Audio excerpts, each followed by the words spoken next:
Do we have to draw like a tree for question one and B, or can we just explain it in like words, like whether it's possible Um, to? oh, you mean a graph? Yeah, yeah, yeah. Yeah, the conventional way is to, if you're solving it manually, which you probably were, right? I mean, you didn't write a program to solve it. No, no. It's to draw the graph and then identify, explain that way, right? It's just more efficient to use a drawing, right? So, Okay. yeah, I did good. both, so hopefully it works. Perfect. Thanks. Yeah, perfect. When in doubt, when in doubt and you have the time, you can always do. If you have a choice of two methods, you can do both, right? Yeah. Okay, so Dallas says, "Give me the answers." To which one? One of them in particular? Where's the quiz questions? Let's see what we have. To all. Can I give you the answer key to the entire world, Dallas?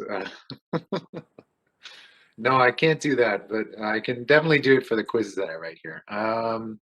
So I think the way that it goes for 1A, it should have looked like a star graph, and a star graph is just a sort of hand waving way of saying a connected graph on 5 vertices. So basically, every pair of vertices has an edge going to it, right? So that being said, if you pick any three, what you probably found is that there's always one missing, right? There's always one edge that's missing, and it's that edge between the two vertices that you didn't pick. So for example, in vertex cover, GAP, right? Yeah. In GAP, the vertices that are missing there are R and H, and you will not have the edge between R and H if you don't pick them, right? So either one of them, you don't have to pick both, you just have to pick one of them, okay? So specifically, that specific vertex cover shouldn't do it. And also, in general, I hope what you found was that the pattern was there's always one missing, right? And if there's always one missing, and again, how you explain that, you can do it with a drawing, you can do it with words. This is what we were talking about, Hardil and I were talking about a minute ago. That works, right? And then for question number 2, what do we have? We had the set cover question. That one, what was the one? It was the 3 droids, right? So can you cover the set with the 3 droids? Could you? I'll send it back to you, Dallas. Could you cover that set with the 3 droids? 3PO, K2SO, and R2? No, right? There it is, right? So if you have to explain that, you'll write out, so basically, what are your, so I'll give you a little bit of a clue what to do here. Write out your 3 droids, 3PO, K2SO, and R2, and then show that we're looking for any 2 of them. So there's basically 3 unions that you have to do, right? You have to take 3PO union R2, 3PO union K2SO, or K2SO union R2. So there's, if you really want to brute force the explanation, say, look, there's 3 choices I have, and for every single choice, I'm getting not a cover for that set. So that's one way to do it. And for the last one, so Dallas, because you asked, I'll say, is there a set cover? Oh, hold on, Mark has a question here. For one, I concluded that for a complete graph of n nodes, you had to select n minus 1 nodes for complete coverage. That's, yeah, that's definitely the answer for, so you're now generalizing, going beyond G1, which is a complete graph on 5 nodes, right? You're generalizing with a complete graph on n nodes. It's a little bit, so I'll think about how to, to mark a general statement like that, but it's harder to prove that in a 20-minute quiz than it is to prove for the specific case, because the specific case, it's right there on your paper, right? And you could say, look, this is how it goes. You pick 3, and I'll show you the one that's always missing, one thing, right? For a complete graph, you'd have to say something to the extent of you pick n minus 2, and I'll be able to always show you the one edge that's missing, right? Yeah. Okay, so for Dallas, you got a set cover for 2B. Yeah, there should be one that covers it. You should be able to use what? You needed to cover the integers 2 to 9. So 2, 4, 6, 8, 369 leaves out the primes 5 and 7, which you throw in there, and there's your 3 sets. Yeah. So Dallas, and Dallas, what you're providing there is a certificate, basically. Your certificate would be S1, S2, and S4. Okay, and that's in the lingo of languages. If you want to explain, you provide the certificate, right?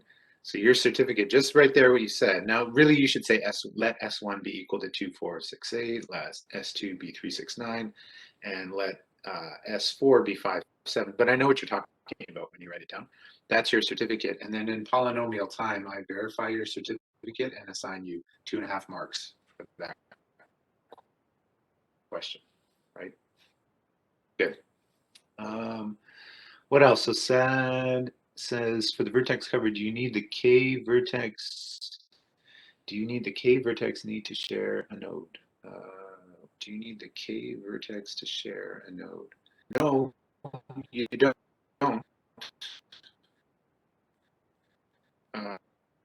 You can.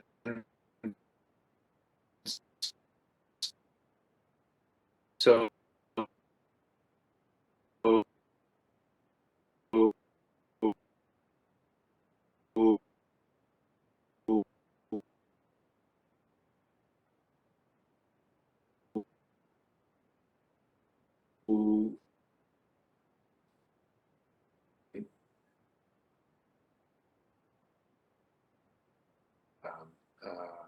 I don't see why you can't. Right? Why you can't include a copy of a vertex and say that's a K2. Oh no, you can't, because no, you can. You can. That's fine. That's fine. Yeah, it doesn't weaken the actual K2 cover if you have that. Yeah. Okay.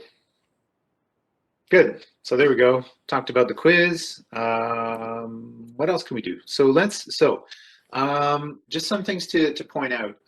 The quiz meetings, I have not scheduled any quiz meetings for today. They will be scheduled starting next week. So next week we'll be starting off our notes for week 9. And week 9 is going to feel more like the traditional crypto course that you probably expected from advanced crypto, right? So we'll be looking at a specific theory that applies to a specific crypto system, namely the NP complete problem of subset sum and how we can apply it to a crypto system. And then we'll go on and we'll look at another theory, lattice problems, and how it applies to a specific crypto system. And we'll go on to look at code-based cryptography for our very last one. So that'll bring us to the end of the course, right? So in the weeks that follow, it'll feel a little bit more comfortable, and it's not as dense as what we've done in the last 2 weeks. Looking over it, right? We've done quite a bit. We've established the class NP, right, as this sort of intermediary, if you will, between polynomial time and exponential time. We've looked at the class, the last class, we haven't quite finished with it, and we're going to continue here, but we've investigated the class of NP complete problems, and we've identified a couple of them. You just did a quiz where you were working on 2 NP complete problems, vertex cover and set cover, right, are one of the 5 that we've worked at, 5 or 6 or 4, at least 4 of them that we looked at. So we're going to do that. But the other thing we spent a lot of time doing is those Pratt primality certificates, and just generally coming up with certificates that aren't trivial, right?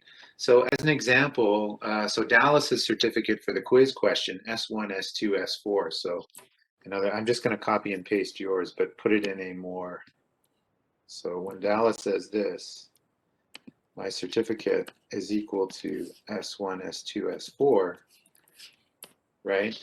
It's trivial to come up with a certificate for an NP problem like that because the certificate is the solution, right? What's more difficult is coming up with certificates for questions like order, right? And questions like prime, where the certificates aren't just ta-da, it's the solution to order, or ta-da, it's the solution to prime. It's a carefully crafted it's sort of like a calculation tree that the verifier goes through, but can go through in polynomial time to verify that it's true, right? So you have to carefully not give them a list of an exponential list of numbers to test if they're testing that something's prime, right? You can't do that. You can't give them the obvious. You have to give them something that's carefully crafted to be a polynomial time verifier, okay? So I guess what the point I'm trying to make is this: the stuff we've done in the last 2 weeks is it's wide ranging and it goes deep, right? And we're going to, so how deep does it go? I'll show you where we're going to stop looking today, right? Some of you in our class on Tuesday, you were already asking about how deep does it go, and I think it was, if I remember right, Sarah, you were asking about, so we've shown in the notes that you can reduce vertex cover to set cover, and then you very correctly said, well, does that imply you could do the opposite? You reduce set cover to vertex cover? And the answer I gave you was a not directly, right? There's not a direct way to take a set cover problem and reduce it to a vertex cover problem. But there is a way, but that way is going very, very deep down the rabbit hole of NP problems, right? NP complete problems in particular. Okay, so we'll reach the floor of that. We won't go, I'll show you where that floor is for that. Right? One thing we didn't do last week is talk about the mother of all NP complete languages, which is SAT. Okay, so we have to talk a little bit about this one before we go on. So take the language of SAT, S-A-T, and it consists of all encodings of phi. This is not, so again, I'm keeping the lingo from theory of computation. Let me just make sure I actually use phi in the notes. Sometimes I switch it up, but I'm pretty sure I kept the original textbook notation here. So SAT is, yeah, it's phi, yeah. So this is not Euler-Toshin or related at all to Euler-Toshin, okay? So we'll just note that this is not the Toshin function.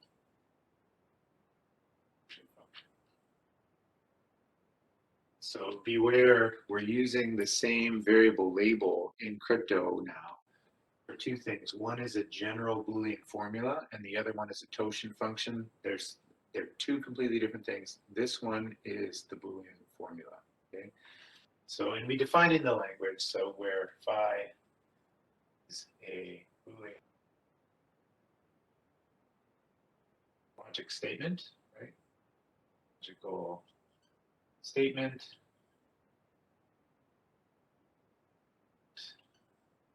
is true for some variables. Okay, so it can be always true, it can be true sometimes. What it can't be is always false, right? So it can't be a contradiction. Okay, so for some of its, and we should really say for some of its variables.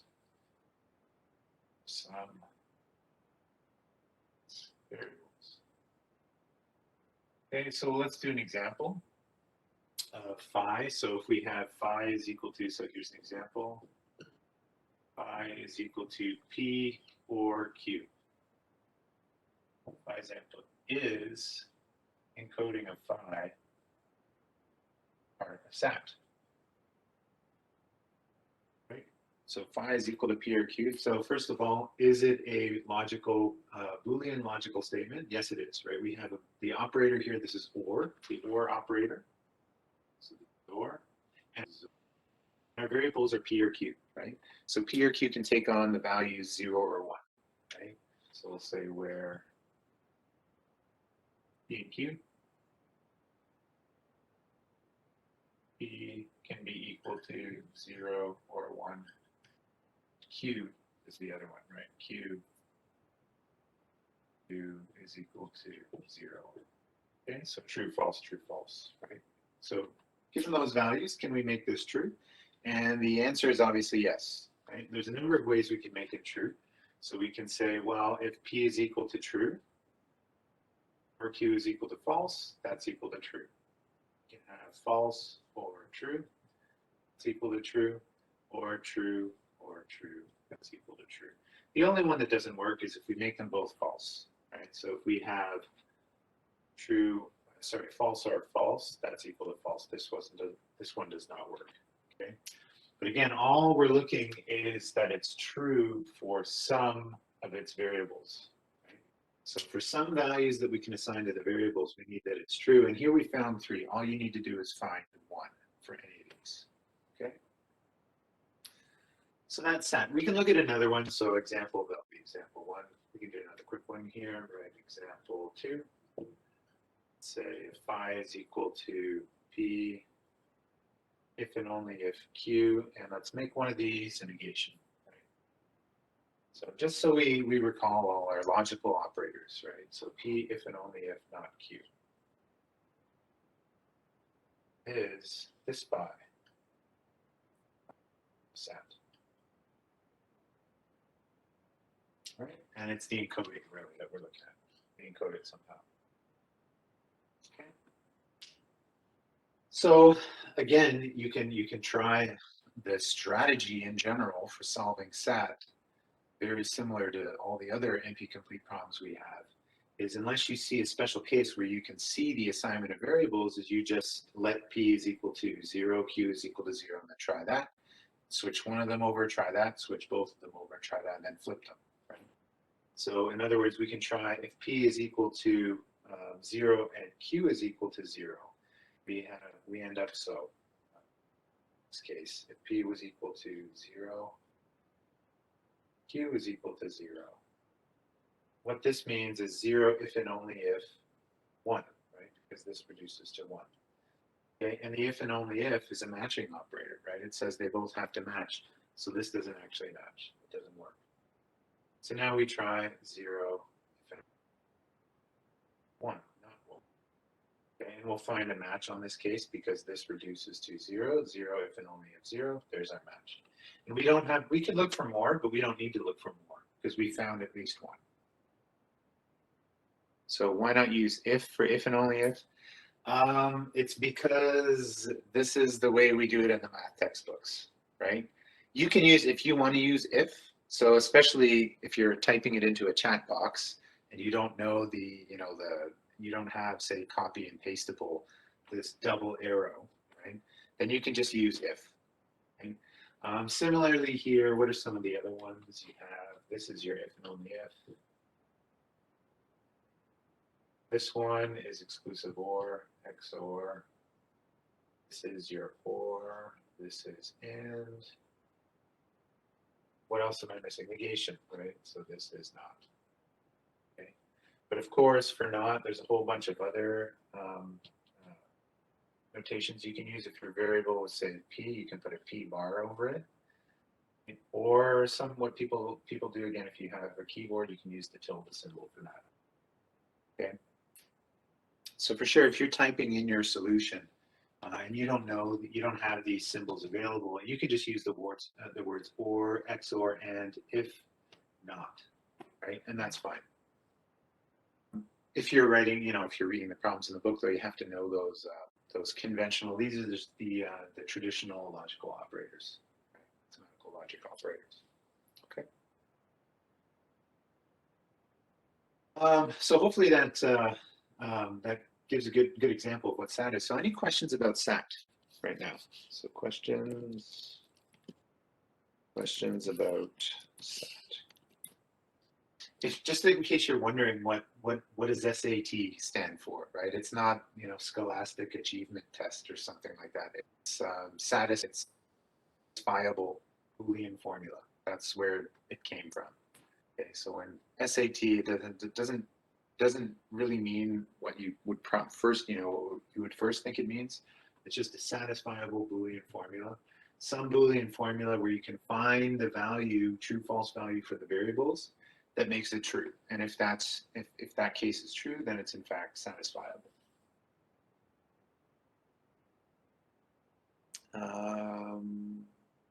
So on a quiz or test 2, if we wrote and, or, etc., would we lose marks for it? No.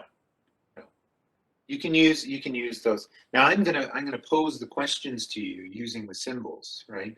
But if you want to, so for example, any of these things that I've given here, let's write it in a different language. So P if and only if not Q, you would write as P if and only if, and then put a bar around, or you can say not Q. So this is what you would write if you're using text, right? If all you had is brackets and upper and lowercase letters, this is how you'd organize it, right? So you wouldn't lose marks. And this one, obviously, this would just be P or Q. So P or Okay, so for sure you will not lose marks for that. You can. The way I learned how to write Boolean for not, for example, was to put a bar. Yeah, and that's fine too, right? So if you want to do that, you don't want to use not, you can do that too, right? I just didn't, so this is the thing. Do you have the overscore bar as a something that you can easily type in? Probably not, right? So you can place it as Q bar, but if you don't have a bar available for you, I guess if you're using equation editor, you can. You can say that this is equal to not Q. Okay. So that's the idea. Just get be very, very careful. This obviously says it's only not Q.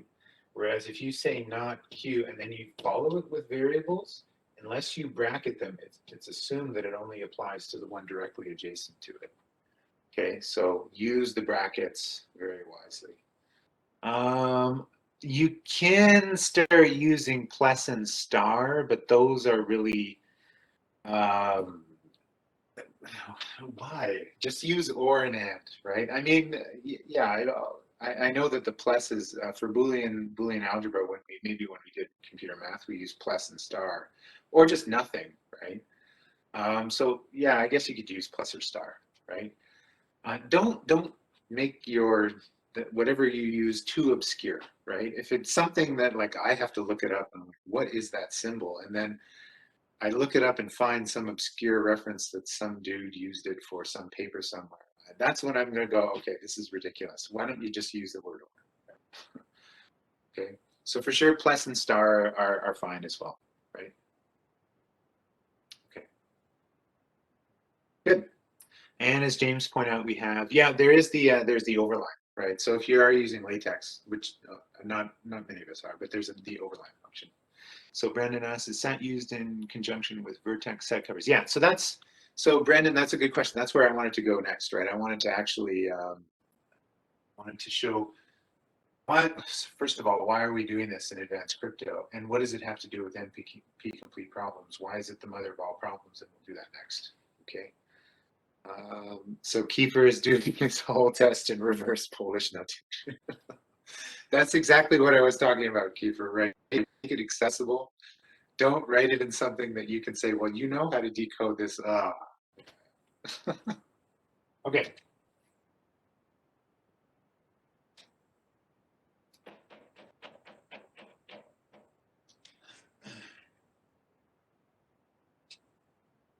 Okay, so here are NP complete problems, right? So our NP completes, short list of them. So these are our NP complete. We had vertex cover and set cover, right? Those were on your quiz. Sure the camera's okay there. Okay.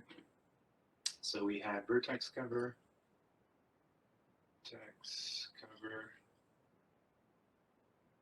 set cover. What else did we have? We had hand path. And SAT obviously is in there. SAT is in there. And it seems like there's one more. What's the one more that I'm missing here? Oh, the big one, subset sum, right? So let's put that one in here before SAT, because SAT is really good. So we have subset sum. SAT. Yeah. Okay. And we'll just note there's many, many, many more. If you do a quick Google search of NP complete problems, you'll find there's hundreds of them, right? The first one was SAT. Okay, so this was the very first one. And it was proven to be not solvable in polynomial time, right? But verifiable in polynomial time. Okay, so the very first proof for NP complete was done with SAT. It was proven to be an NP problem, so it verifies fast. It can't be solved in polynomial time. And then what happened is people started reducing it to all these other ones, right? So SAT can be reduced to all these other ones. Now, what we did last class is we showed that vertex cover, so last class, we showed how we could reduce, say, vertex cover can be reduced to set cover.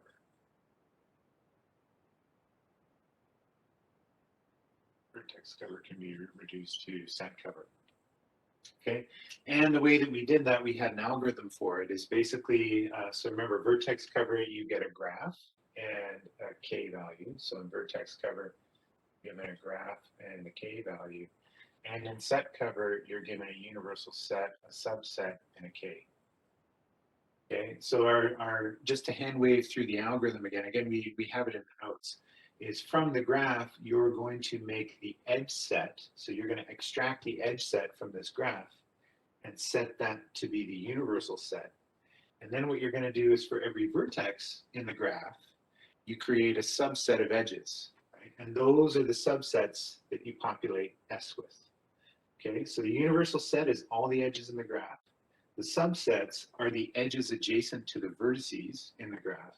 And K is K. There's no, so K is directly, you don't do any transformation there. It's just one variable ported over to the other problem. Okay? So basically, given any problem in vertex cover, we can reduce it to set cover and then solve it using set cover, right? Now, how does that prove, this is what we didn't do, how does that prove that set cover is NP complete? Well, we use the fact that vertex cover is a previously established NP complete problem. Okay, so someone has already gone through the proof to prove that vertex cover is NP complete. What that means is if vertex cover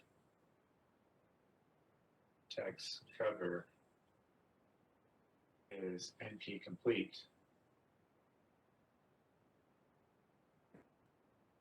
remember what that means. The first thing is that it's definitely an NP, so it was shown to be an NP. So vertex cover, vertex is in NP. Okay, so that's the first criteria. If you want to be an NP complete, you have to actually reside in NP.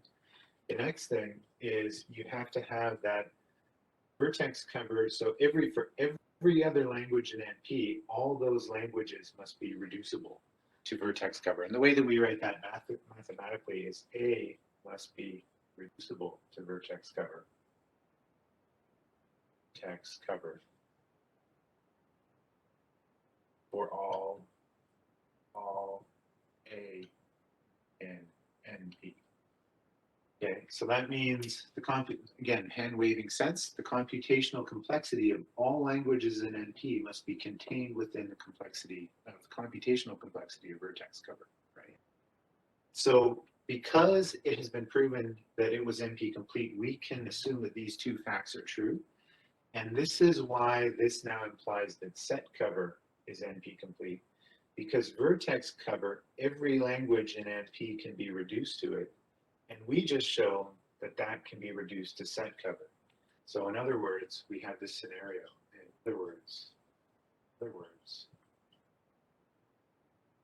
taking this fact and this fact together, we have that all languages are reducible to vertex cover. Right? And vertex cover is reducible to set cover.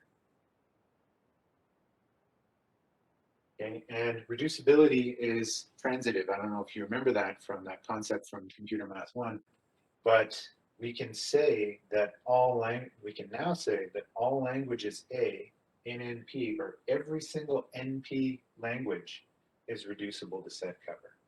Okay, so therefore A is reducible to set cover, right, for all A in NP.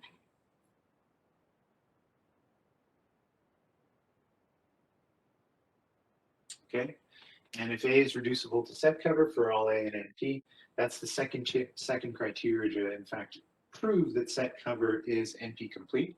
And of course, the first criteria is to just show that set cover is in NP, and it is, right? You did that on your quiz, not generally, but specifically by giving me certificates, right?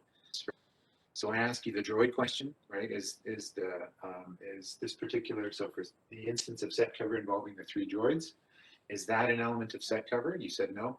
The one that was the second question. You provided the certificate, and I can verify your solution of polynomial time, like the solution Dallas gave.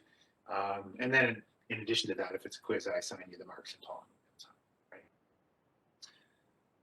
time, right? Okay. So the question that Sarah asked is the converse true, right? So if we can reduce vertex cover to set cover, we can show a reduction for that. Can I immediately claim the opposite is true? And the answer is no, there's no obvious way of reducing set cover to vertex cover. But what you do is you can reduce sat to set cover. Okay, and that's how you create these base languages. So the ones that you can't find anything, a close language to do an easy reduction, you're tasked with reducing sat to it. Because every language in NP is reducible to sat. So if you can reduce sat to whatever languages you're trying to prove is NP complete, you'll succeed. Okay, so for given any language, so let's say you have a new language,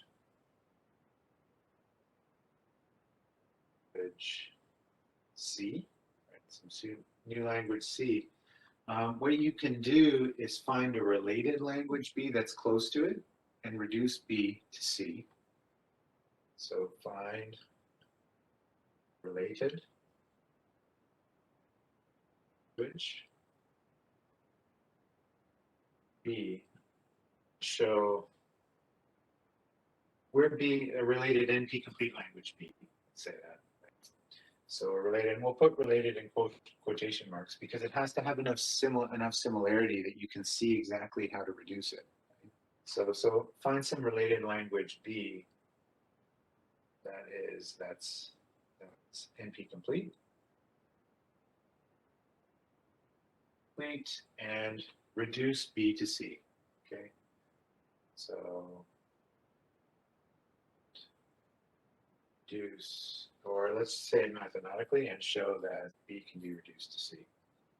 Show reduced to C. Okay, that's what we did when we had to show that set cover. So again, if we're going to put some names to our languages, set cover in this case would have been C, and vertex cover would have been your language B. Right? So this is B and C. So the easy way of showing set cover was NP complete was to find the one that has an obvious reduction to it, right? This is going to be the floor because the next way, there is another way, right? The other way is or you can choose the way of great mathematical pain, right? So, and the painful way is to say that new language C, we're going to reduce SAT to C. We're going to do it the old school way, right? So, or you can just reduce SAT to C, okay? Put a big circle around this and an X through it, and I'll say, don't try this at home, kids, all right? This is very, very difficult. If you're curious to see how difficult it is, so on Slate, I gave you one of the references was chapter 7 of CIPSR, which is time complexity.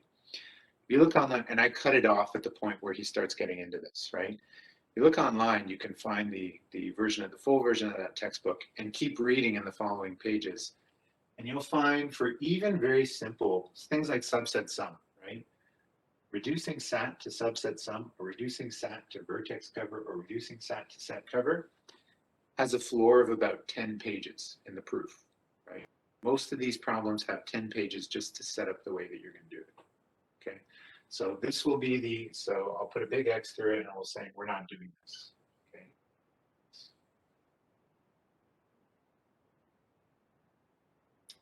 For those of you who do go on, and every year there's usually a couple of students in security who go on to do master's degrees at UWaterloo or something like that. If you're into theory of computation, maybe this is your thing, right? Maybe this is your thing. I can say as a graduate student once, I was very interested in this. Now when I look back at the amount of effort that I poured into some of those things, I go, what a waste of time. That was an awful lot of effort to have ever do something that I could have just looked and found a paper on, right? So let me just see in the question. So an exercise at B has to reduce a specific problem from set cover. This is doable.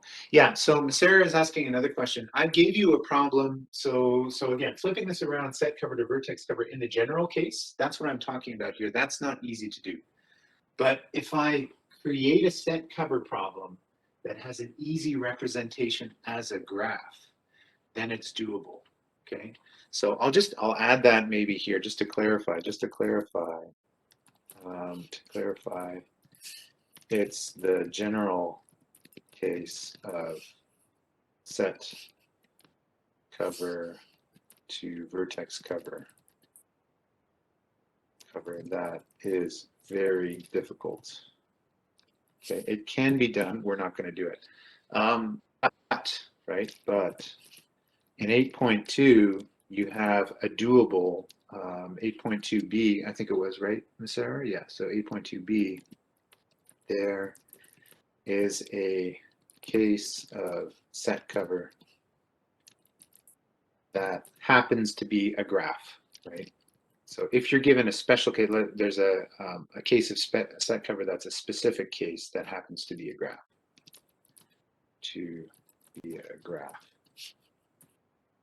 So it's doable, right? It's almost easy once you do it, right? So it's doable. It's very doable, or just it can be done easily, right? So it can be done easily. Okay. I'd write this on the whiteboard, but I'm running out of room there. So, okay. Okay. Good. So if you're looking at all these languages, so what do they all have in common? Vertex cover, set cover, hand path, subset, sum, and SAT. We've talked about SAT. And I keep calling them elite languages. This is what they have in common. This is what sets them aside from factoring, primality testing, the discrete logarithm problem, order finding, right? This is why they're tougher. Think about how you actually go about solving any one of these. We'll start with vertex cover. Right? So on the quiz today, when you're looking at vertex cover, basically what you do is you start testing, unless you see the pattern or you're given a special case, you test every subset of the vertices and check to see whether that forms a cover. Okay? So I'll start writing down, this is the solution strategy for each of these, right? So for vertex cover, what do we do in general? Right? Check every subset B. So our method begins by checking every subset of the vertices and seeing if that forms a cover. What do we do for set cover? Well, for set cover, we're given specific subsets of U, and we start checking every combination of S, right, of elements in S, and seeing whether they union to U. So we check combination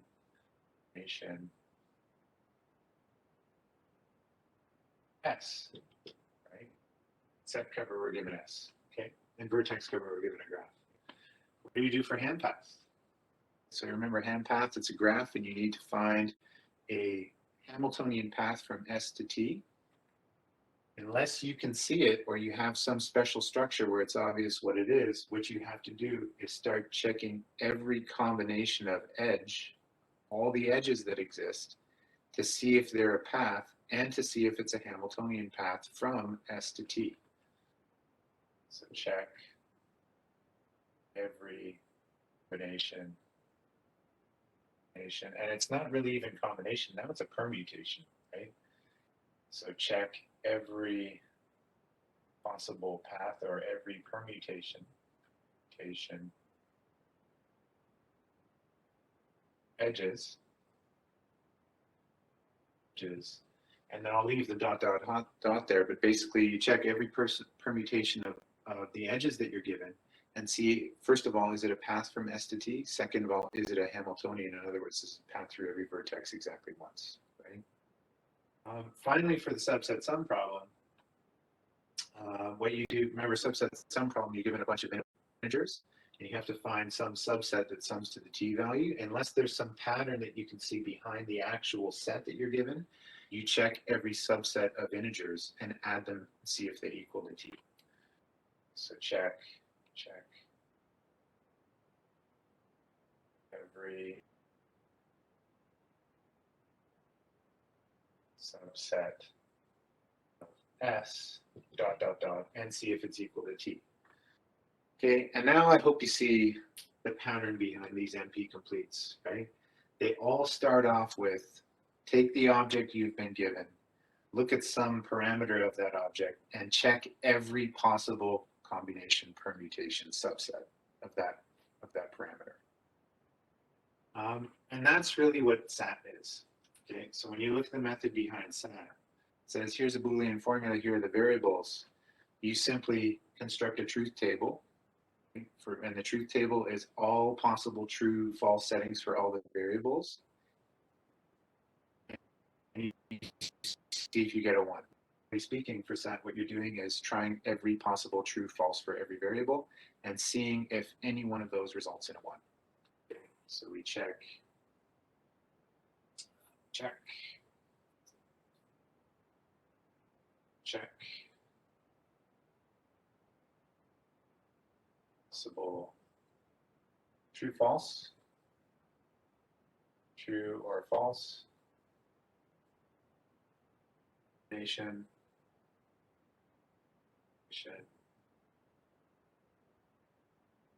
variables, and dot, dot, dot, dot, dot, dot obviously is, and see if one of them results in a overall expression that's true, right? So that's the connection between all of these, is they are all very intrinsically difficult to find the solution for. There's nothing there that gives you any insight into the problem. There are some special cases that are easy to solve, there always is, but the general case is hard. It's a hard problem to solve, right? And that's different than those. So the ones that aren't NP complete, our crypto languages have some vulnerabilities, right? So factor, for example, is not in there. So factor is noticeably, it's an NP, but it's not NP complete. DLP as well. And that's because factor and DLP, and there's other ones here, primality testing, whatever, those have the ability to be reduced to other types of problems where the scope of your search can be limited, right? So for example, when you're factoring a number, say, I don't know, if you're factoring a number 255, one of the ways you can frame that if you want to try to make it look like an NP complete problem is you can say, well, 255 is just an 8-bit number and it's 8 ones, right? And really what I can do to solve factor is I can try every possible subset of those ones. So I start changing ones to zeros, right? So I basically have a set of 8 objects where those objects can be 0 or 1, and I create all the different possible strings there and see whether any of those strings actually divide the original string, right? But you don't have to do that to solve factor. You just need to find one tiny factor. So there's one tiny factor, and you don't have to check all of those subsets. You only have to check up to the subsets that are equivalent to the square root of n as well, right? In addition to that, you can limit your search by reducing it to order. So there's some things you can do by reducing it to order. Okay, so these ones, you'll never be able to reduce the computational complexity that's going on with any of these languages to what is more limited in factor and limited in DLP. So that's the big difference. Okay, they are intrinsically difficult, whereas these ones aren't.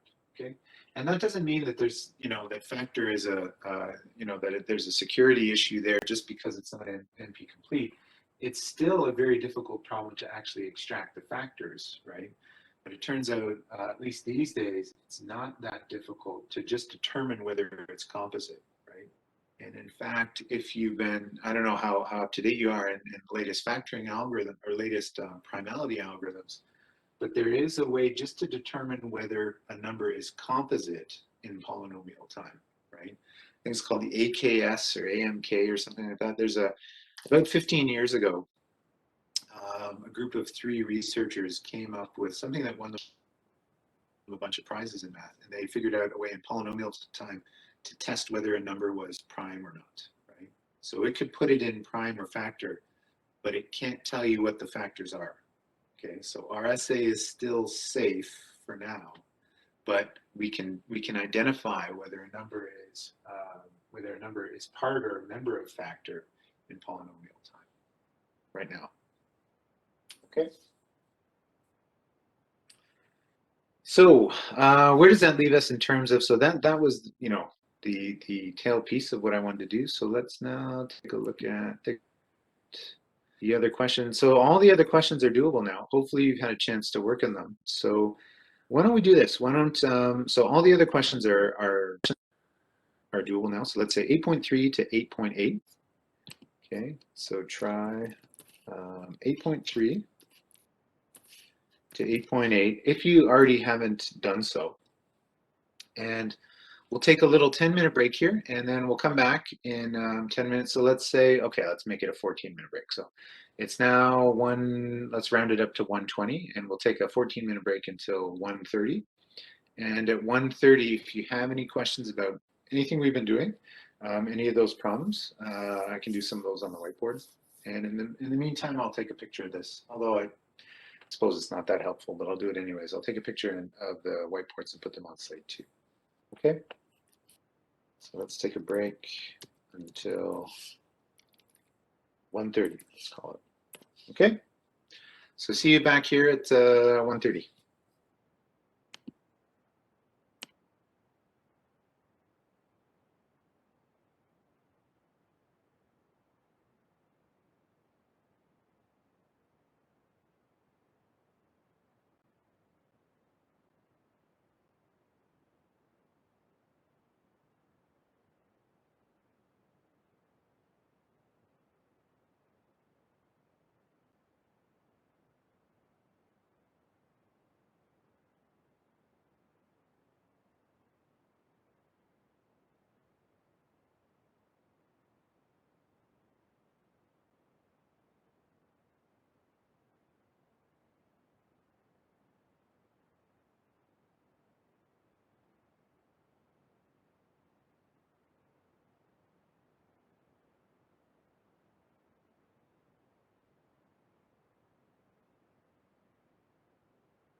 we go.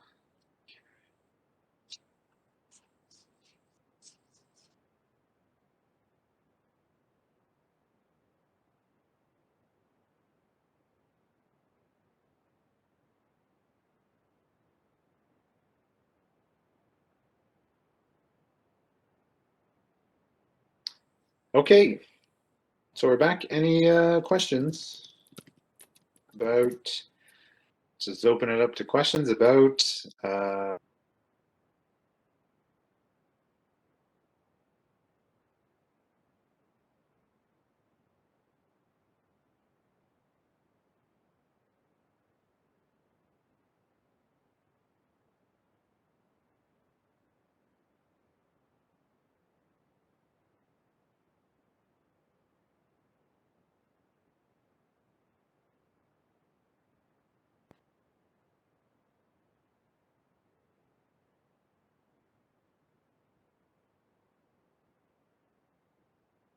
okay, so we got a question from Jessica about 8.3. Sure, yeah, 8.3 and 8.1a.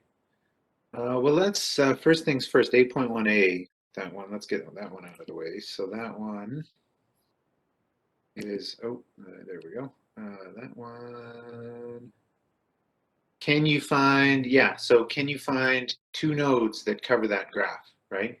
So if you look at that graph, so again, this is the thing about so sad. This is the thing about those NP complete problems.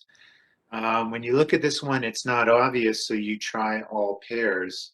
And so there you go. So if it exists, you can provide a certificate that I can check fast. So if I check C, C gets two of the edges. It gets C, B, and CE. And if we try F, we get FD, FG, and FA. Missing F from that side is the edge between B and D and E, and A and B. Okay. So your certificate, yeah. And it's one of those, I'm not, it's, you try it and then after you actually, if you have if you have that graph on a piece of paper, if you circle the vertices that are in your certificate, you'll easily see that if there's one missing, you'll spot it. It's very visual to do, right? Yeah. No, it's not. We're not covering the nodes. We're selecting nodes that have to cover all the edges, right? So every edge adjacent to those nodes are covered. So is the collection of all the edges adjacent to all those nodes. Yeah, yeah. So be sure that, and that's why it's a good idea whenever you're working on solving these problems. If the definition is a little hazy, look it up, right? That's why in ways I put the definition right there, just to make sure it's clear. Right? Okay, so that's 8.1. Let's take a look at 8.3a, right? So a new language, ham cycle, right? Sounds like some sort of, I don't know, lunch on the move or something like that. But anyways, ham cycle. And what is it we're trying to do? So let G be a directed graph that has a Hamiltonian cycle. So Hamiltonian cycle is it's a circuit that visits every vertex exactly once. And a circuit is simply a path that's a loop. So if you want to define, so sometimes it helps when you're encountering these new languages, define it using terms that have an obvious connection to other languages that we've been using, in this case, ham path, right? So for 8.3, let's write ham cycle as a directed graph that has a path that results in a loop being possible that covers every single vertex in the graph, or that goes through every vertex at least once. Okay, so ham cycle.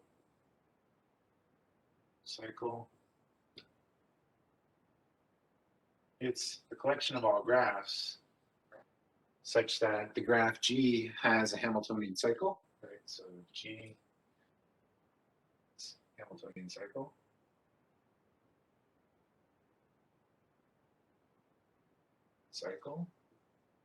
In other words, Hamiltonian cycle, it has a loop within it that goes through every vertex exactly once, right? Goes through every vertex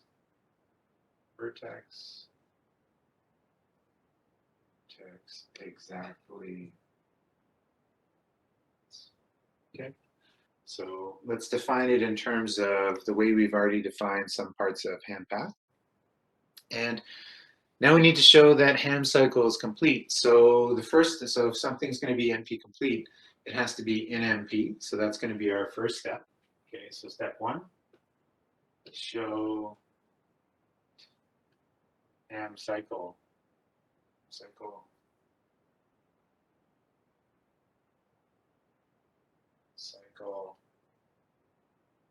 is in NP. Okay.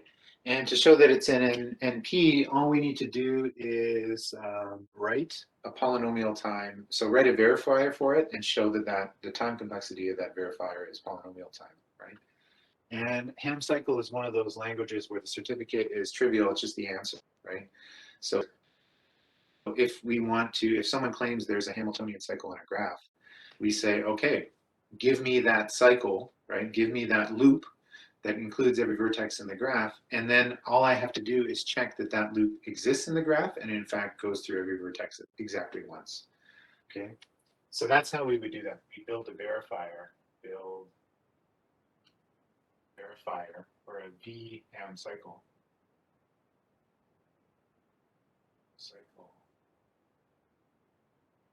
That checks a certificate which it's just simply the loop. Okay, so there's a claim that there's a loop in the graph that goes through every vertex exactly once. That's what we ask for as a certificate, and that's what our verifier will do. Right? Our verifier will do that. And when you write up the verifier, you'll find that the maximum number of steps that you're going to need to do to verify any loop is going to be, if it goes through every vertex, assuming that it's going to verify as an accept, it's going to go through every vertex exactly once.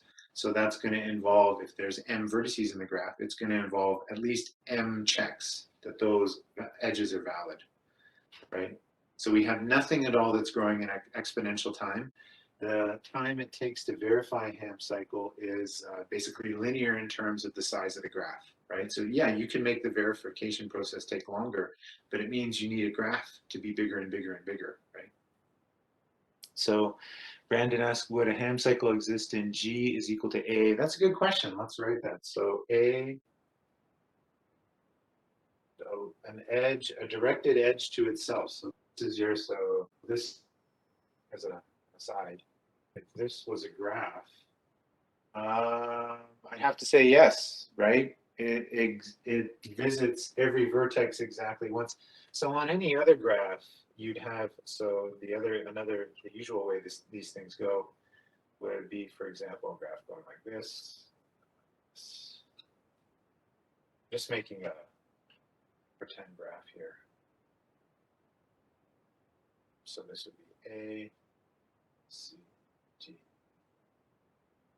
right?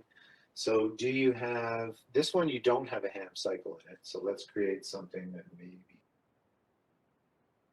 do have a ham. Actually, this leads to the next question, so take this out. So cycle exists in this one. No, we have a ham path in this one, so a ham cycle, we'd have to just make this go around, something like that. So in this case, starting at C, we go from here, here, here, here. Every vertex exactly once, 4 edges, and you start where you finish. So yes. So the graph G is equal to A would be a graph that's included in a ham cycle. So the answer is yes, right? Because it's no different than typical graph, a non-trivial graph. Yep. Yep, good. So we show that ham cycles in NP by building a verifier. Then what we have to do is we have to show that, so this is what seems to be the real burden, right? We have to show A is contained within ham cycle, right? Or A can be reduced to ham cycle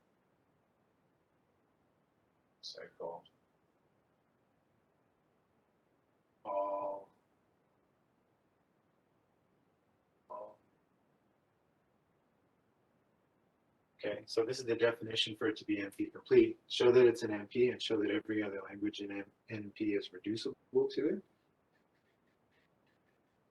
The hard way or the impossible way is to literally do this, to take all of the hundreds of languages and try to reduce them to Ham cycle. The old school way would be just to reduce SAT to Ham cycle, right? Because SAT is an NP complete language. And by reducing it to any other language, we then prove that that language is the end reduction for all other languages in NP. We're not going to do that one either here. We're going to do the obvious one, which is the related language of Ham path, which has been given to us as a fact that it's NP complete. Okay, so to do this, we'll use the fact, use fact Ham path. Path is NP complete. Okay. So remember what we were talking about before. Ham cycles are new and exciting language C. Ham path is our previously established NP complete language B, which is very, very close to ham cycle. And if we can reduce to ham path to ham cycle, we'll then be able to reduce every language in NP to ham cycle. Okay, so that's what we need to do. So basically, what we'll do is use the fact that ham path is NP complete and show that ham path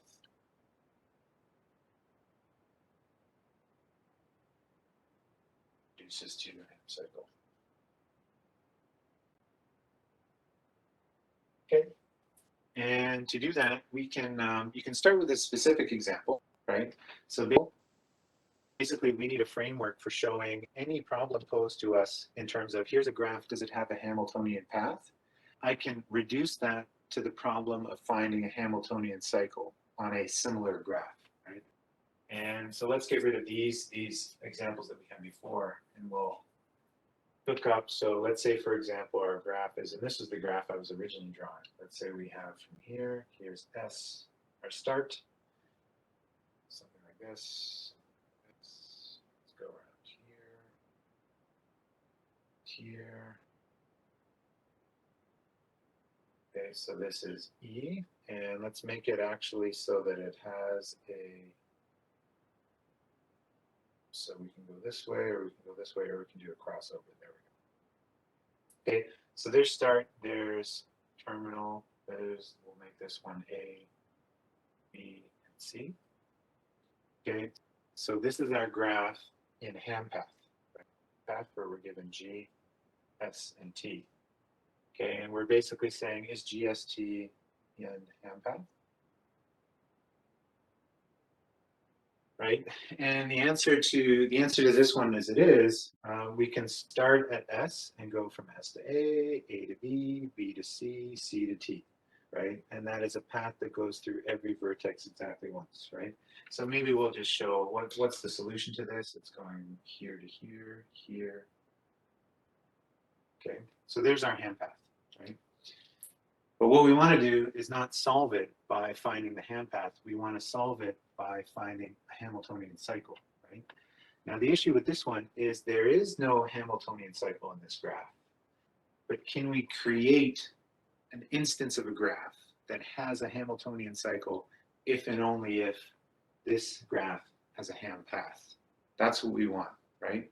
We want to be able to show that this graph, starting on this side, on the left-hand side, GST and ham path, if and only if some modified graph, G prime, right? So this will be our modified graph, G prime, is in ham cycle. Okay. So this statement, if and only if this statement, right? So I'll pose it a question. So maybe one of you figure this one out, right? How can we modify this graph in such a way that it has a ham cycle if and only if it has a ham path? Right. So Jamie says the graphs to prove that there was not a ham path. What would be the ideal procedure other than showing you can't traverse from one vertex to the other?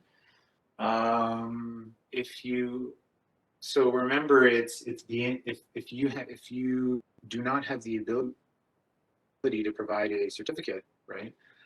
for a graph, that means you cannot prove that it is a member of that language. So you're only, the burden of proof rests on you if you're claiming that it is in the language, right? So Maxim has an idea, T goes to S, T goes to S, and Arseny has an idea, S is equal to T. And Jessica says, what is the degree we can change the, what degree? So Jessica, you can do anything, the degree of change that you want to implement is up to you, right? But generally speaking, make it a minimal process so that your algorithm is relatively simple. And either Maxim's or Arseny's idea will work here. I'm a particular fan of Maxim's idea, which is just to do this. We'll take out a different color. Here's how we're going to make our new graph. Why don't I just take the graph from GST and create an edge goes from T to S. And this is essentially what Arseny is saying as well. Why don't you just make them the same vertex so that essentially if there's a Hamiltonian cycle from S to T, there's now by definition, sorry, if there's a Hamiltonian path from S to T, there must be a cycle because T has been connected in the direction this way from T to S, right? So that's going to be your modification, okay? So whatever graph you're given GST, modify it to be a graph G prime, including the edge from S to T. So that's that would be our reduction, right? So our reduction algorithm, I'll write it in here. So our reduction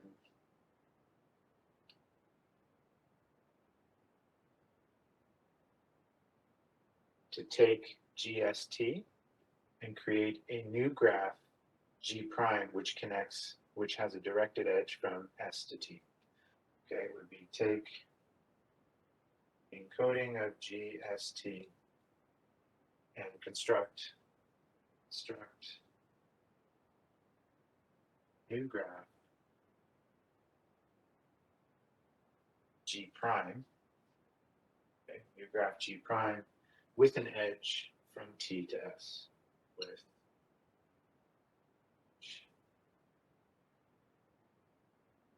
We'll just give it the pair notation with edge T to S. Okay, and that'll do it. That'll set up the condition we need that if there exists a Ham path in GST, then there must exist a Ham cycle in G prime. And if there exists a Ham cycle in G prime, there must exist a Ham path in GST, right? Okay, so let me just see what we've, so Maxim, I think he meant that Ham cycle is just a Ham path that starts and ends on S. Oh, yeah. So can you find a Ham path starting on S? But you can see that's a slightly different thing because it's because we can find a Ham path that goes from S to T doesn't necessarily mean we can find a Ham path that goes from S to S, right? So just be careful of how you write that, right? So okay. So that'll do it, right? So we can set the conditions to basically make this an if and only if. So I've run out of space, but you stayed at the bottom of that. Therefore, GST is in a Ham path if and only if G prime is in a Ham cycle. Okay. I just basically thought it was a special case of Ham path, but Maxim way is better. They're both fine. The concept is basically just link S and T together. If S and T, if there's a Ham path from S and T, just link them together in the simplest way possible, which is one single directed edge from S to T. And that creates a loop, right? Good. Okay. Good. Any other questions? So let's take a look. So we talked about 8.1, talked about 8.3. Any other questions here?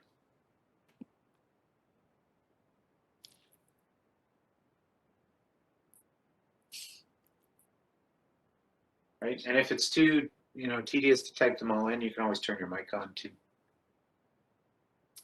So Kiefer says, are we saying that ham cycle is NP complete because it's just ham path with an extra condition? It's NP complete because it's in the class NP, right? If I want to prove to you that some graph has a ham cycle, I give you the actual loop, that is the ham cycle, and you verify it in polynomial time.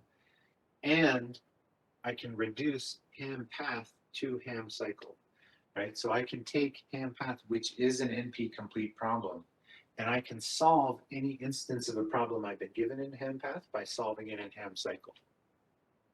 Right? That's that when we say that ham path reduces to ham cycle, that's what we're saying is everything we need to solve this problem is contained within everything we do to solve that problem. Right? So if I want to determine if some graph GST has a ham path from S to T, I can just connect the edge T to S and give that instance of the problem to ham cycle. Right? If the solution exists here, it must exist here. If the solution does not exist there, it must not. It's an if and only if, right? That one connection connecting S to T is the reduction that connects those two languages, right? It forces a solution to be simultaneous in both.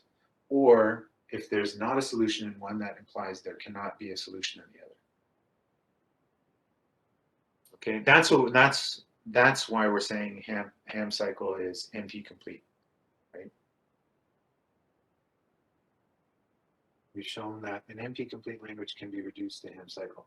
And don't forget, once you've made this assertion and proved it, you now know that, well, hold on, ham path, every language in NP is reducible to ham path. And if ham path is reducible to ham cycle, that means there must be some way of reducing every language in NP to ham cycle. Okay.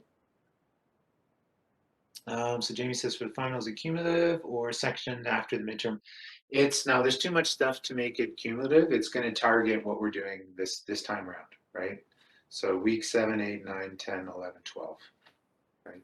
So what we've done last week, this week, and in the following weeks. There is more than enough stuff to write an entire test on that. Okay.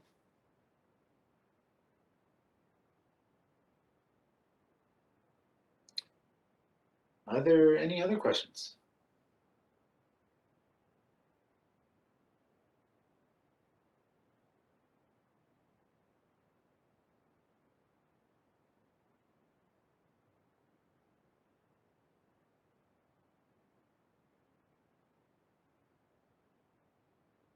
Okay, good. So we'll leave it at that. Hopefully so again, this is the point where we wrap up our languages, complexity, and theory of computation sort of component of cryptography. And if you look forward in the notes, where we're going now is just crypto systems, right? So what we're going to be doing next week is looking at subset sum and how to spin that off into a crypto system, right? So that's what we'll do next class, all right? So we'll see you then, okay? See you next time. End our meeting.